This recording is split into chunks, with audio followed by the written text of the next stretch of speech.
There is a specific kind of suffering that almost never looks dramatic from the outside. You are not collapsing. You are not failing loudly. You are functioning. You wake up, you do what needs to be done, you answer what needs to be answered. And yet, beneath all of that, there is a persistent sensation that refuses to leave. The feeling of being trapped in a loop, trapped in a version of life that keeps repeating itself. Trapped not by walls, but by something far more subtle, an invisible system running in your own mind. Most people try to escape this feeling by changing external variables, a new routine, a new goal, a new distraction, sometimes even a new identity.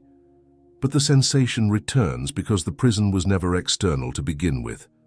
It was encoded internally. And you cannot exit a system if you don't understand the logic that governs it. What I want to offer you is not motivation. Motivation is noise. I want to offer you two precise mental codes, ways of thinking that interrupt the loop at its root. These are not affirmations. They are not beliefs. They are functional shifts in how your mind processes reality. And once you see them clearly, the sensation of being stuck loses its power almost immediately. The first thing you must understand is this. Feeling stuck is not the result of having too few options. It is the result of having too many unresolved possibilities running simultaneously in your mind. Your brain is not frozen, it is overloaded.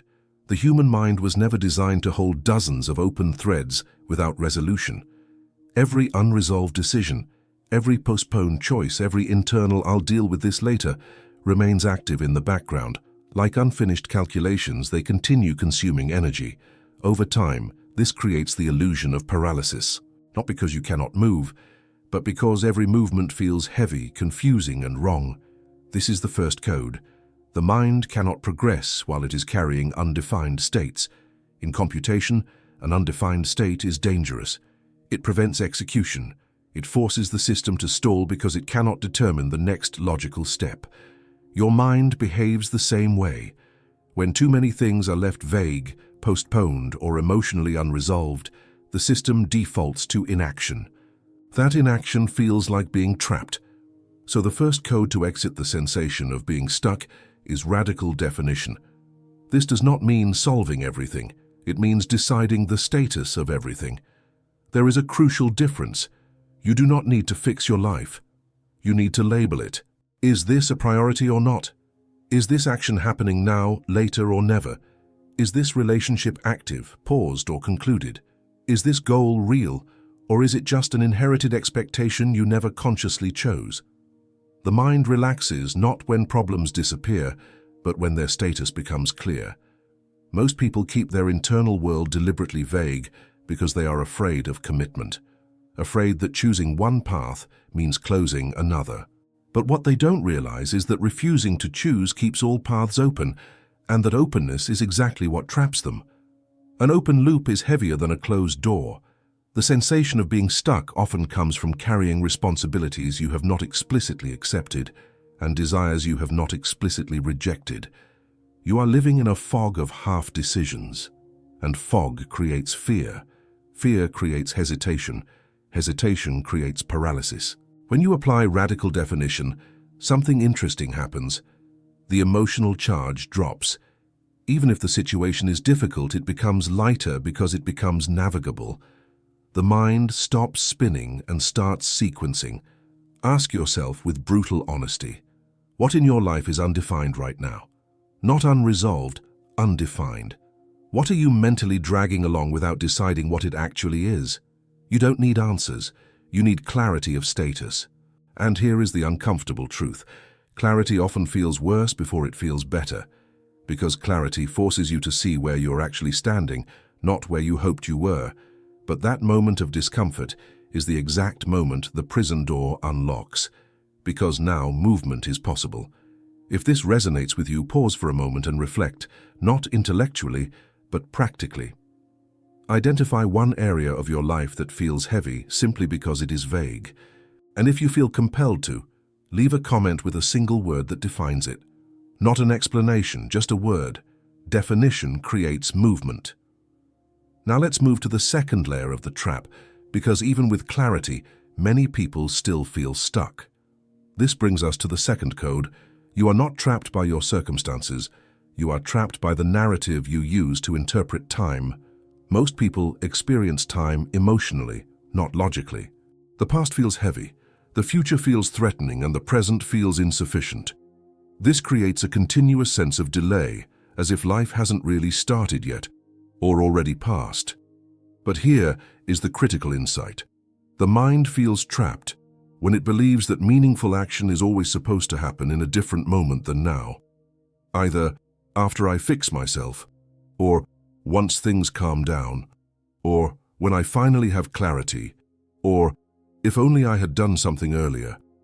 This mental structure turns time itself into a cage. In logical systems, execution only happens in the present state. There is no computation in the past. There is no computation in the future.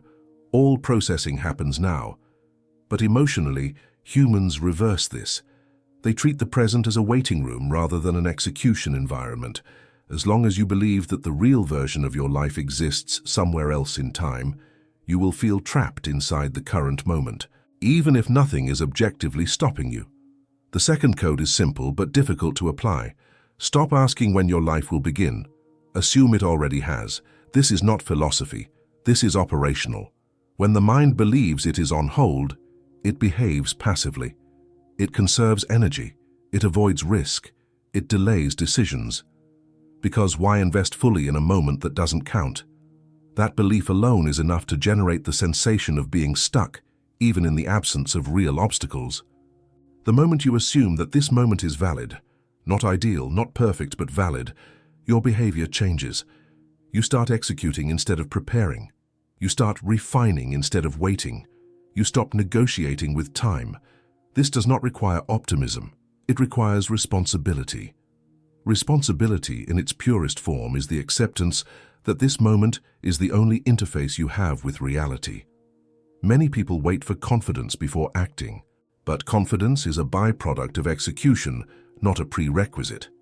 Systems do not gain stability before running. They gain stability through iteration. When you stop postponing life to a hypothetical future version of yourself, the sensation of being trapped weakens. Because now even small actions feel meaningful. They are no longer rehearsals. They are the thing itself. And here is where both codes connect. Radical definition gives you clarity. Present execution gives you momentum. Together they dismantle the internal architecture of feeling stuck. You define what exists. You act where you are, not dramatically, not heroically, precisely. The mind does not need hope to move. It needs permission. Permission to close loops. Permission to act without certainty. Permission to treat the present as legitimate. If you've stayed with me this far, it tells me something important. Part of you is not actually trapped. It's waiting for the right internal signal to move. Let this be that signal. And if you want to continue exploring these mental systems, not as self-help but as structures you can actually use, consider staying connected here. The work isn't about becoming someone else. It's about removing the invisible code that keeps you running in circles. You were never meant to feel imprisoned inside your own mind. You were meant to understand it well enough to step out. There is another dimension of the sensation of being trapped that most people never question, because it feels so natural that it becomes invisible. It is the assumption that feeling stuck means something is wrong with you. That assumption quietly reinforces the trap because it turns the experience into an identity rather than a signal. When you believe, "I am stuck," your mind starts searching for explanations that justify that label. Maybe you're not disciplined enough. Maybe you lack talent. Maybe you missed your moment. Maybe others are ahead because they are somehow different. Each explanation adds another layer to the same conclusion. That movement is not currently available to you.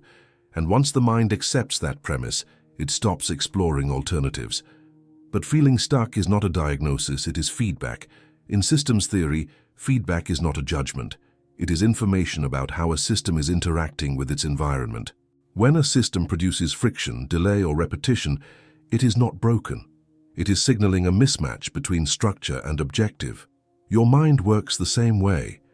The sensation of being trapped is often the result of using a mental structure that no longer matches the problem you are trying to solve. Most people keep applying the same internal strategy to a situation long after it has stopped working. They try to think their way out of emotional exhaustion. They try to force clarity through overanalysis. They try to solve existential uncertainty with productivity. And when none of that works, they conclude that they are incapable of change. But the issue is not capacity, it is architecture. The second part of this process requires you to understand a subtle but powerful distinction. Effort is not the same as movement. You can expend enormous effort while remaining completely stationary. Mental effort, especially, has a tendency to loop. You think harder, reflect more, consume more information, plan more extensively, and yet nothing in your lived reality changes. This creates a very specific kind of frustration, the exhaustion of motion without displacement. That exhaustion feels like being trapped. The reason this happens is because the mind often substitutes internal simulation for real-world execution. It rehearses outcomes instead of testing actions. It predicts consequences instead of gathering data. Over time, the simulation becomes so elaborate that acting feels almost unnecessary, or worse, threatening, because action would collapse all those imagined possibilities into one concrete result. And here is the paradox. The more intelligent and introspective you are, the more likely you are to fall into this trap. A capable mind can generate endless internal scenarios. It can anticipate risks, model failures, and visualize outcomes with high fidelity. But if that ability is not paired with deliberate execution, it turns against you. You become trapped inside a mental sandbox, endlessly rearranging ideas without ever deploying them. So the next internal shift is this. Stop asking whether an action is the right one. Ask whether it is a real one. Reality corrects faster than thought ever will. A real action produces feedback. Feedback creates adjustment. Adjustment creates progress. Even if the initial direction is imperfect, the system begins to move. And once movement exists, refinement becomes possible. The feeling of being stuck thrives in environments with low feedback. When nothing you do produces a clear response from reality, the mind fills the gap with self-judgment and speculation. That speculation reinforces paralysis. This is why small, concrete actions are disproportionately powerful. Not because they solve everything, but because they restore the feedback loop. When you take an action that produces a visible effect, even a minor one, the mind recalibrates. It stops spinning internally and starts responding externally. That shift alone can dissolve weeks or months of stagnation. Many people wait for a moment when they feel ready, but readiness is a narrative, not a state. You do not become ready and then act. You act, and readiness emerges as a side effect of engagement. This is difficult to accept because it contradicts how we like to imagine control. We want certainty before exposure. We want guarantees before commitment. But no complex system operates that way. Stability is not a prerequisite for execution. It is the result of it. Another reason people feel trapped is because they confuse consistency with permanence.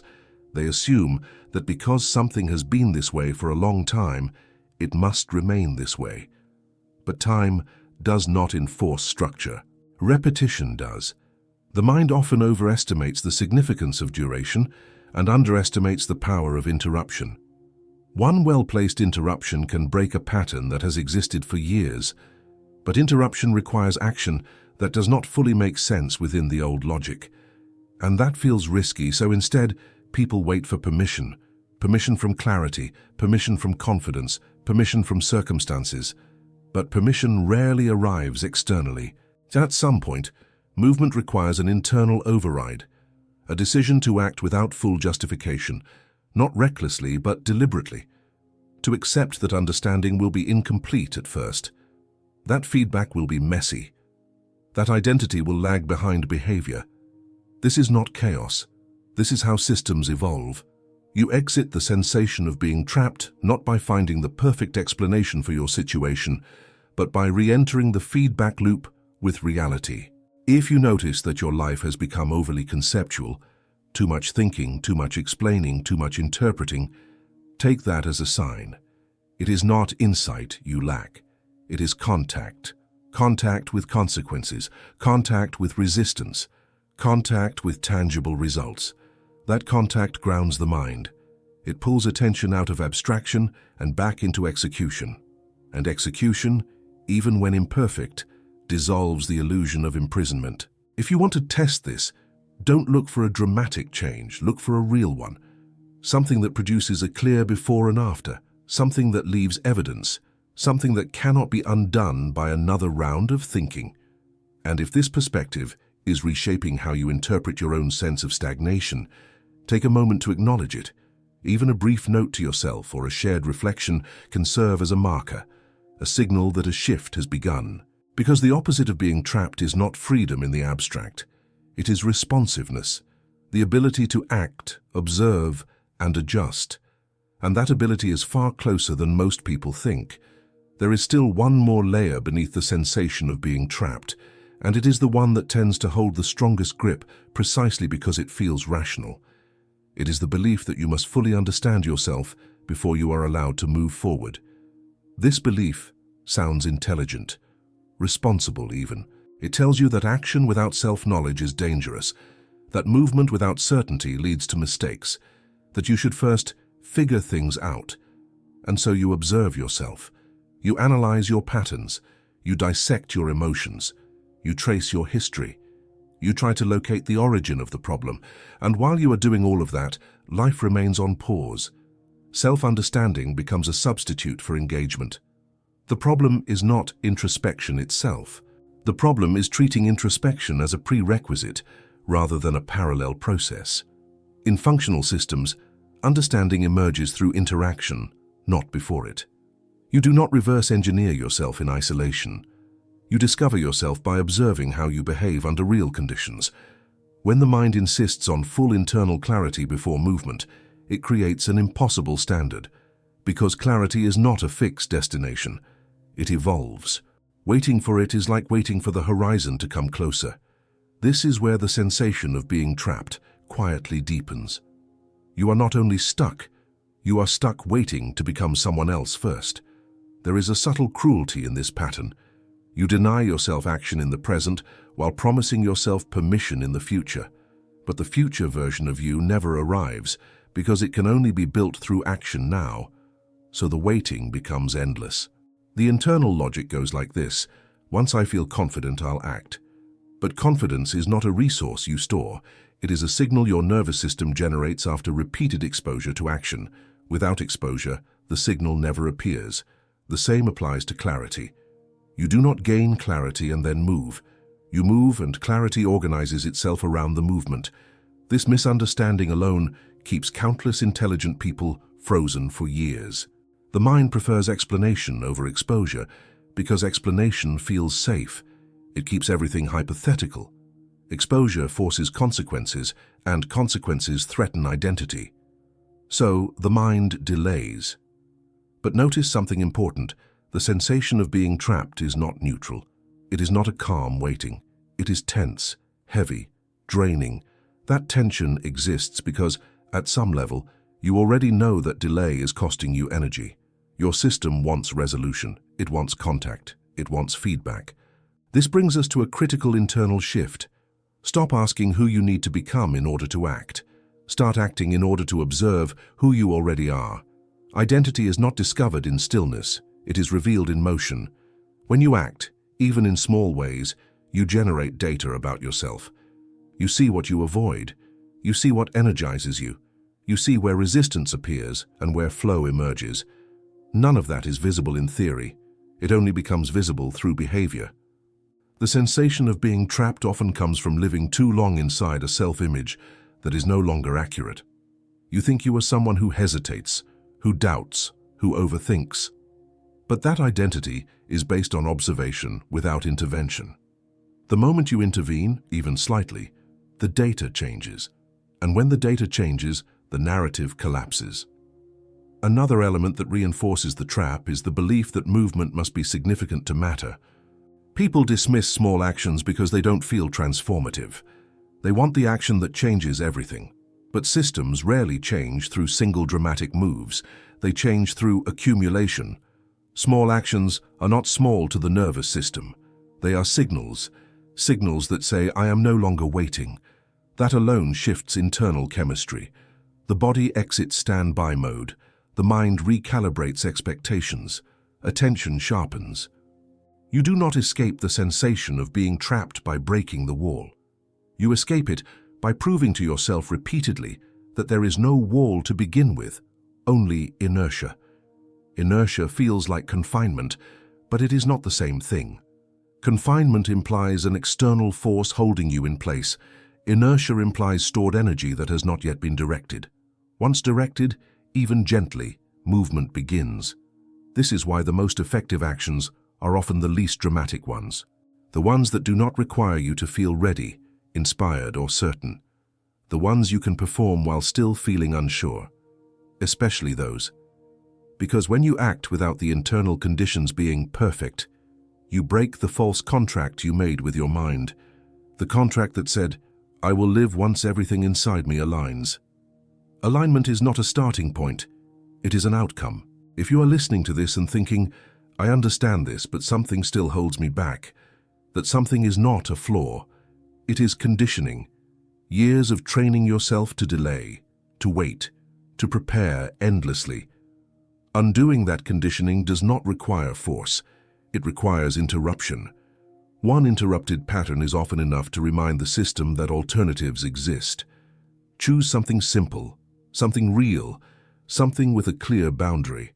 Do it not because it solves your life, but because it contradicts the story that you are unable to move. And notice what happens afterward, not externally, internally. Notice the shift in posture, in attention, in self-perception. That shift is the beginning of exit. If you want, mark this moment. Write down a single sentence that starts with, I am allowed to act even when, and finish it honestly. You don't need to share it.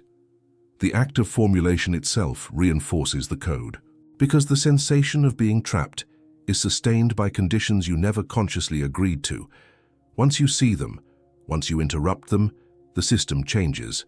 And when the system changes, the feeling loses its authority. You are not waiting for permission. You are withdrawing it from the illusion that it was ever required. At this point, something important should be becoming clear. The sensation of being trapped is not a single problem with a single solution. It is an emergent state, the result of multiple internal conditions reinforcing each other over time. Undefined commitments, delayed execution, overanalysis disguised as self-knowledge, waiting for permission that never arrives. None of these alone create the prison.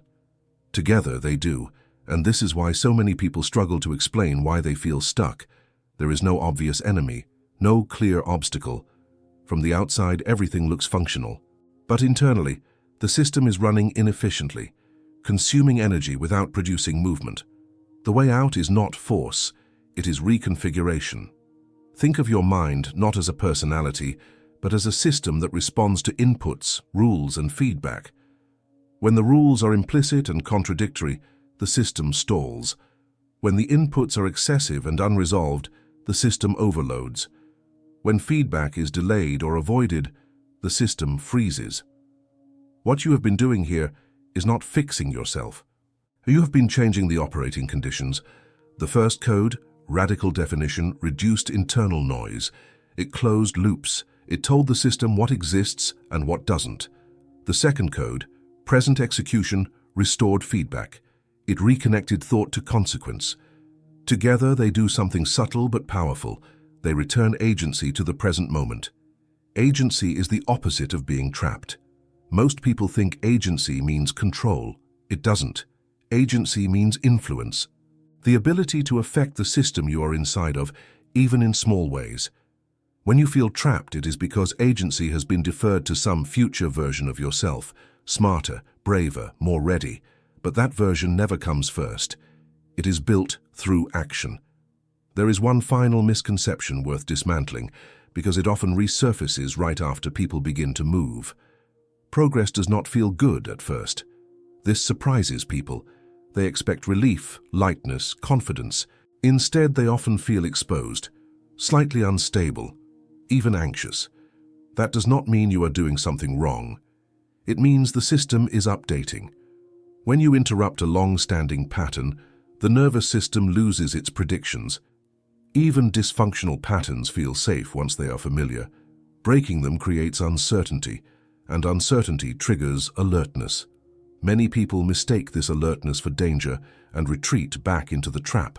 They interpret discomfort as proof that movement was a mistake. In reality, it is evidence that something real is happening. Stagnation feels heavy but predictable. Movement feels uncertain but alive. The key is not to eliminate discomfort, but to stop interpreting it as failure. You are not supposed to feel immediately free, you are supposed to feel responsive. Responsiveness is the early stage of freedom. When you can act, observe, adjust, and act again, even imperfectly, the system is no longer locked. It is learning, and a learning system cannot remain trapped for long. This is why the most dangerous thought you can have after beginning to move is, "I need to stop and make sense of all this before continuing." That thought tries to reinstall the old rules. It pulls you back into explanation instead of engagement. Understanding will come, but it must trail action, not lead it. So here is how you integrate everything you've heard without turning it into another mental project. You define what is vague. You act where you are. You accept feedback without dramatizing it. You repeat, not endlessly, just consistently. This is not about changing your life overnight. It is about exiting the internal architecture that made you feel immobilized inside it. And notice something quietly encouraging. None of this required you to become more confident, more motivated, or more certain. It required you to stop postponing your authority to act. That authority was never missing. It was just deferred. If you want to anchor this shift, don't look for a grand declaration. Choose one small action in the next 24 hours that clearly contradicts the story, "I am stuck." Do it, even if it feels insignificant, especially if it does. That action will do more for you than any amount of thinking ever could. And if this way of seeing your own mind has given you language for something you've felt but couldn't articulate, take a moment to acknowledge that. You can reflect on it privately or share a brief thought. Sometimes articulation itself is a form of movement, and if you want to keep exploring these ideas in depth, staying connected allows the conversation to continue. You were never trapped by a lack of ability. You were trapped by invisible rules you didn't know you were following. Now that you can see them, you don't need to fight them. You simply stop obeying.